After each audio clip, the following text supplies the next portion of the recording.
Before this week's episode, we want to give a special shout out to a couple of our Patreon supporters. Thank you, Chantal, Lisa, Nicole, Alice, and Jamie. We really, really appreciate you and the things that your support lets us do. Like, we can now fully fund this podcast, and we just hired our first round of paid writers for sartorialgeek.com, which is so exciting.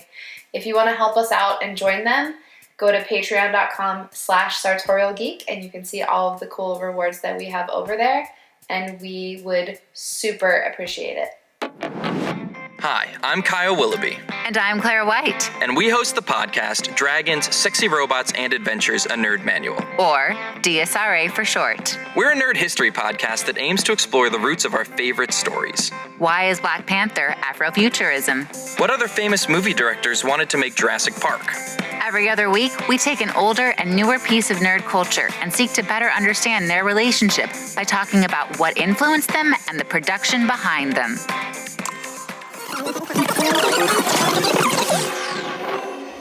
Hi, welcome to the Sartorial Geek podcast. I'm Jordan Ellis of Jordan Dene, and I'm here with Matt Cox. Hi, hello. Hi, and also Matt's dog, Goose. That's right. Goose has a lot to say. I love this so much. I've been like very, very wanting a dog recently, so this is like just giving me a little bit. It's a good choice in life. It's sometimes a loud choice in life, but it's great. Yeah, no, that's awesome. And that's a Goose, Ghus with an umlaut. Yeah. Just so that we're clear, from Saga. From Saga, yes. And then people who don't immediately recognize your name probably will from either seeing me do Puffs merch, which is a play that you wrote, which is amazing. Puffs, or 7 Increasingly Eventful Years at a Certain School of Magic and Magic. Yeah, and then you wrote about that in the magazine. Yeah. Issue 4, I think. Mm-hmm. Or 5, I can't remember. One of those, about like your career as a playwright. Is that what it's called? Is that your job? Yeah, that would be my job. Writer in general, kind of becoming now and trying to write more things. But yeah. So Matt is graciously doing a very last minute interview for me because I thought it'd be really cool. It's NaNoWriMo. I wanted to talk to all writers, and this is like, you do a very different type of writing than novels or novellas or But that's cool though. No, it's different, and it's all storytelling and things like that. And I always wanted to. I'm still trying to work on a novel, so that kind of works eventually. Are you really? Trying to. So one day, look out for it. Is it like started? No. Well, I started one, but I think I'm switching to another. I am going to try actually do NaNoWriMo. I'm a little behind because I've started a different. I've been writing for like a children's podcast. How many different? Just personal question. How many different writing things are you like doing at this exact moment? I guess right now I'm working on 2 full-length plays, 1 short special of a play that we'll talk about soon. Yeah. Tease. I'm writing for this children's podcast app thing, and I'm working on some like television-y pilots and pitches. What? Yeah. And then a novel. And then so somewhere in there that. Is it impossible to keep all of that straight? It's a lot of. Which I need to do better of. It's a lot of like organizing your mind and being able to, and time management and things like that, which is my biggest problem right now. Hence why the list is getting longer. That's a lot of things, but that's awesome. Yeah, no, it's all very surprising. And it was 5 or 6 years ago, it wasn't even the plan in life. So that's what's fun is that. Really? Yeah. But yeah, I moved to New York just to be an actor. Did you go to school for writing? No, I went to school for like theater, just in general. Whoa. There's like a theater generalist degree from Tarleton State University in Stephenville, Texas, the cowboy capital of the world. Visit Stephenville. Jewels from there. That's awesome. That's it. And so I moved here for acting, and I was a part of a theater company with a bunch of people who are in Puffs and in Kapow-i GoGo, my first show, which more on that later. Yeah. Tease. And we were doing these like short plays where you would perform. There would be 5 10-minute 10 to 15 minute long plays. Over the weekend, you would rehearse them for like 2 days, and a writer would write them over the weekend. You'd come in and rehearse them on Monday. On Tuesday, Wednesday, you would tech it on Thursday. You would perform it Thursday, Friday, Saturday, and whichever one's got the most votes, the audience would vote, and the 3 that got the most votes would come back the next week and continue the story like a serialized television show. Crazy. Yeah, and I loved it, and it was great, and especially because I'm very nerdy, my interests lie in like genre stuff, and when I first moved here, I didn't even particularly think that the stage and the theater was a place for those kinds of stories. There are many. There's great playwrights who do, like Key Win, and several other people do that. But I moved here, I didn't know that. But serials, I literally had not heard of that until probably 2 years ago. It's the geek theater market, as it's called. But so that format, though, because it was so, very much like television and sci-fi stories and old things. It was a perfect place for that. And so I kind of threw my hat in the ring and I wrote this fantasy series called Kings of Crowns, which was kind of a take on like a Game of Thrones-y type story. Was that the first? That was like the first, like sort of like I was a sketch writer in college, and so I wrote a lot of sketches for my improv team. That was just Goose visiting over. If I love having pet friends. If you hear a jingle, it's not me trying to leave with my keys. And I'll just say we're in good company. David Tennant's podcast, when he was interviewing, I think it was Olivia Colman, she was like sitting with her dog. So like, I'm the greats do this. Like her. We're just like that. So that was but it was the first thing that I really wrote like theatrically was the show called Kings of Crowns, which ran for 8 episodes. I got to finale it myself, but never got voted out. And then shortly, it was really exciting. But even then, it was still like I was still going to be an actor. And then shortly after that, I came up with the idea that became Kapow-i GoGo, which became my first full-length play.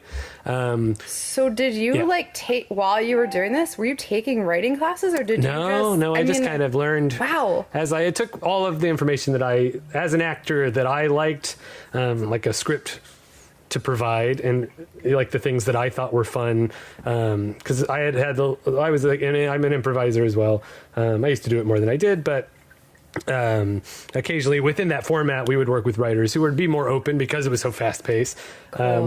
They would allow you to, come up with things on your feet. In a lot of ways, like Christopher Guest movies get made like those. And I really loved that. And so I kind of brought that style into a room.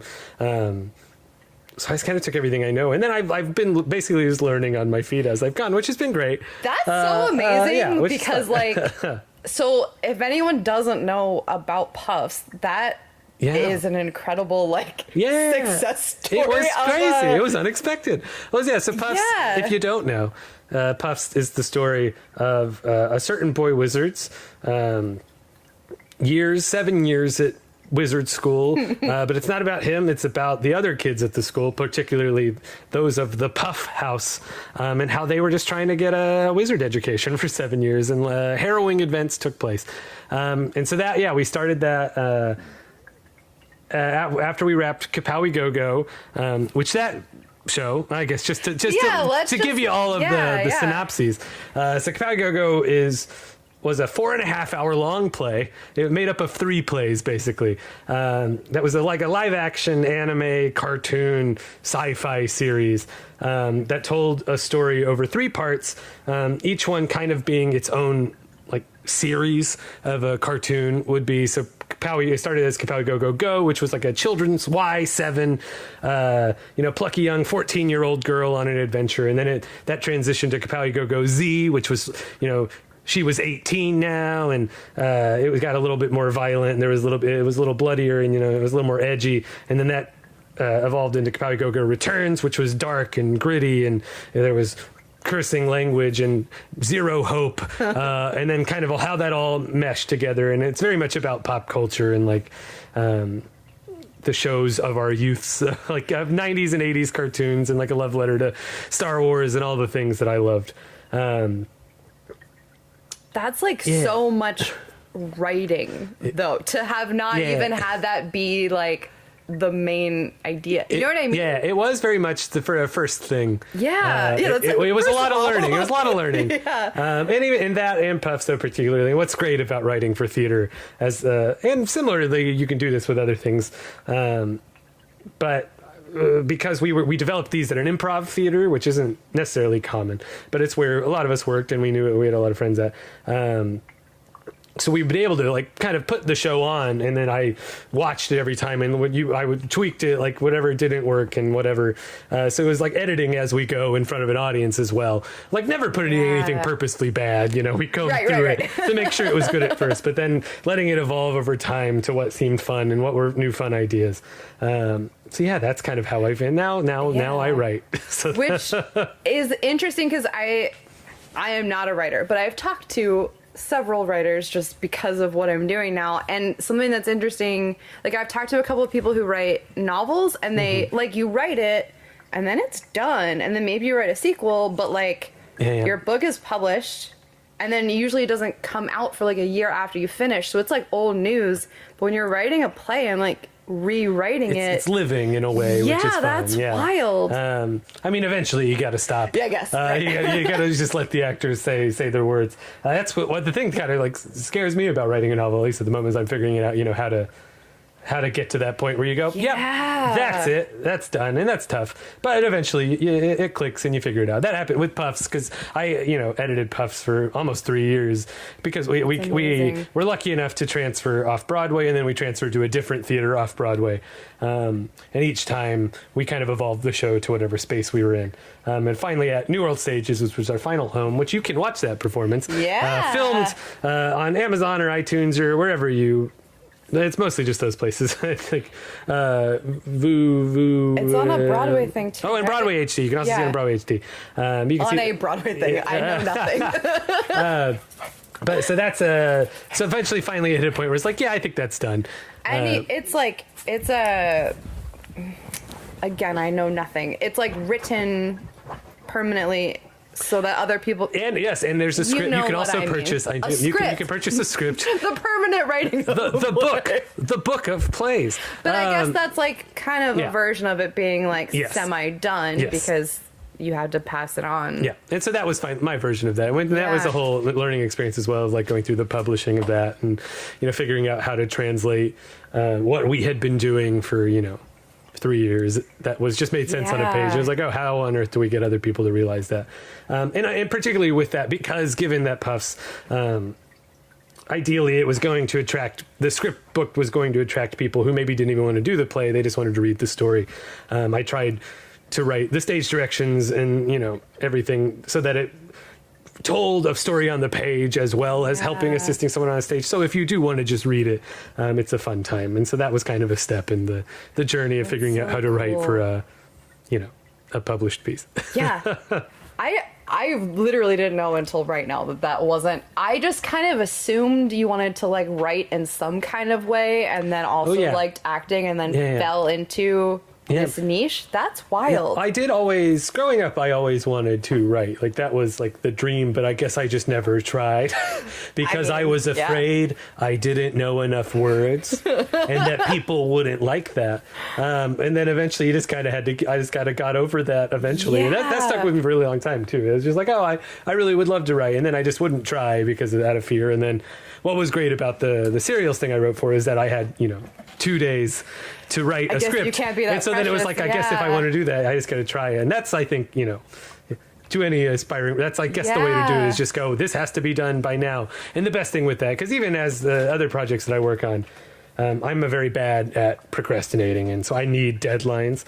But what's bad about personal deadlines is that if you're setting them just for yourself, it's like, I didn't. Yeah. I guess I didn't hit it. Oh well. I'll slap my own wrist and keep going on.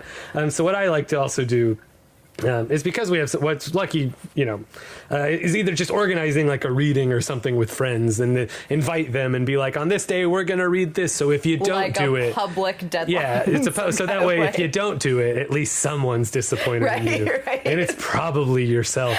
And so that really helps, and so that's something that I'm figuring out, especially with other things that aren't plays, how you add similar deadlines in. Yeah, that's so cool. I just love. I mean, first of all, I love Puffs and I love everything, but I also I obviously love nerdy and geeky and niche things, and I feel like we're in kind of a special time where things that don't normally overlap can. Like, I guess geeky theater has been around, but it's been around, but even like the stuff that I've read, and there's some absolutely incredible stuff. There's a trilogy called the Honeycomb Trilogy that is so worth looking up. It's so good. It's 3 plays to like tell like a sci-fi alien invasion story over time, and a lot of Key Win's work in this theater company called the Vampire Cowboys. But my little group of people in my work, I think we kind of approach it very much from a very heavy like fan of pop culture perspective, which isn't always there in that. Not saying that these other things always do this, but what was very particular is like writing something as if it is the television show version of the novelized version of it, rather than writing like a stage version. So it's like, you know, dreaming the big moments. So like Kapow-i has like spaceship battles and giant monsters and things in it.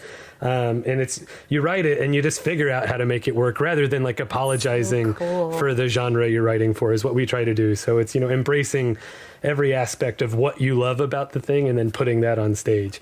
And so in theory, what we're doing is, you know, giving you the thing that you go to like the movies for, but it's just on a stage, which is really fun. And it's, you know, a live shared experience, which is neat. That's so cool. That's so cool. I also can't, I am stressed out at the amount of rewriting that you do for the, like, I can't believe how much work you put into them. Because for me, I've never done a creative thing like that like has revision. Like, my creativity is like, make a product and then you make it and sell it and maybe update it, but like, because Kapow-i was 4.5 hours. Yeah.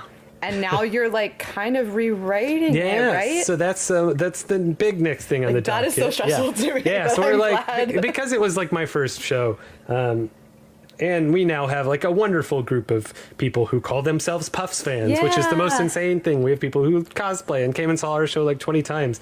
And so you have like super fans, which is amazing. It's insane. It's so cool. And so when I was thinking about what to do next, Kapow-i GoGo even had like its own very small army of people, but its own sort of devoted fan base who came a lot of times, and who will still every once in a while, if I see random people or other friends of friends, they're like, oh, I can't believe I missed that show. I love that show. And so we really, you know, when we were thinking about what to do next and what that Puffs crowd and all these new people who know who we are now would like, we were like, we have to do that again because it will speak to so much to those people, and it's a very important story, we think.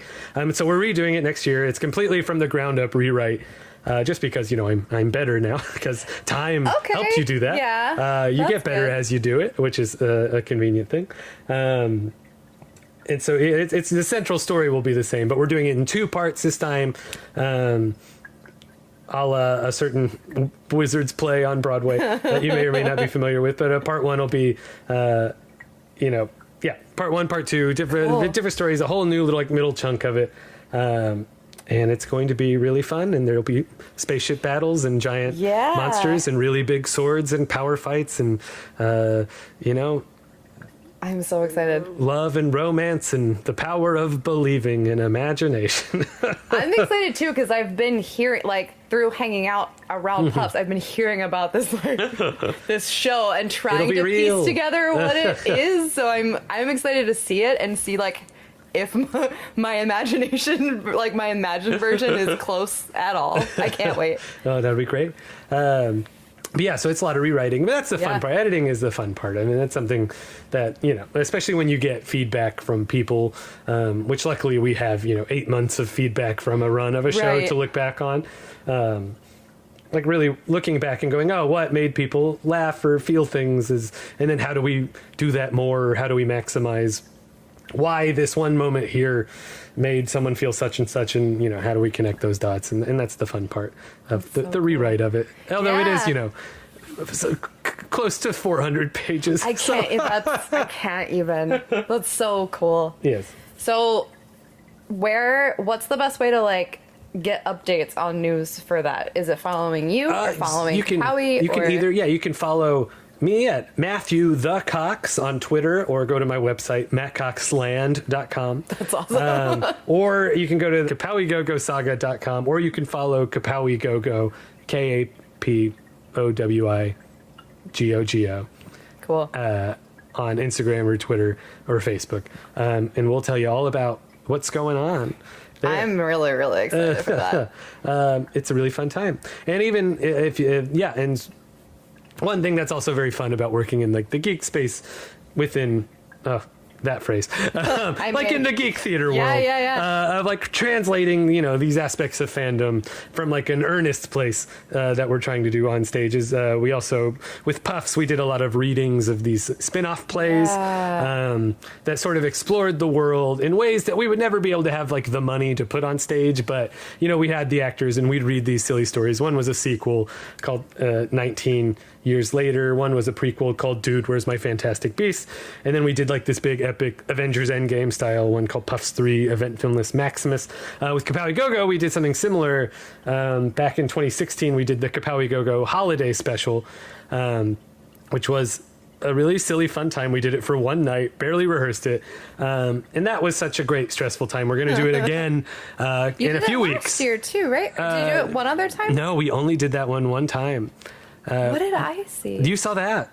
Yeah, you saw the Was Kapow-i it GoGo that holiday special. long That was in ago? 2016. Oh my yeah. God. It was time. Time flies. Whoa. Yeah. And it was very fun because I went knowing nothing. Yeah. So it was like a really fun. And we had a lot of fun, like people who had come on through Puffs. It was like, oh, this is what this is. And it's written so that but we're doing the Kapow-i GoGo holiday special 2, The Carol of the Clones, on December 9th and 10th at the People's Improv Theater, and tickets are on sale for that right now. Yeah. But it's, again, you don't have to know anything about Kapow-i.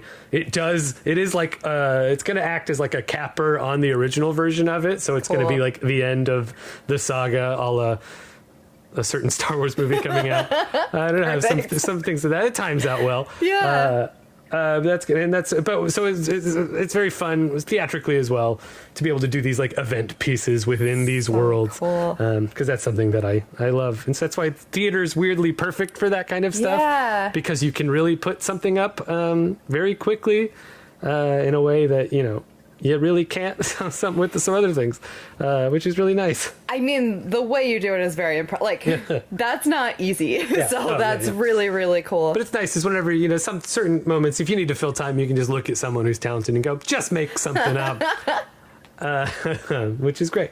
Yeah, that's awesome. So you mostly do those things in New York, right? Yes. Okay, cool. Puffs is playing all around the country, though. There's like 120 some odd productions. So wherever you are, there may be a production of Puffs within a stone's throw, but don't throw rocks. And if you live in New York, like follow Matt, because there are always these like funny, we try to do things, which is great. We try to put things up every once in a while. There'll be readings of I have some other plays in the works and whatnot. So excited. Thank you so much. This is like, again, I'm not going to start writing, but this is inspiring anyway. I hope I'll just be a fan forever. I'll just come watch all your things. It's so awesome.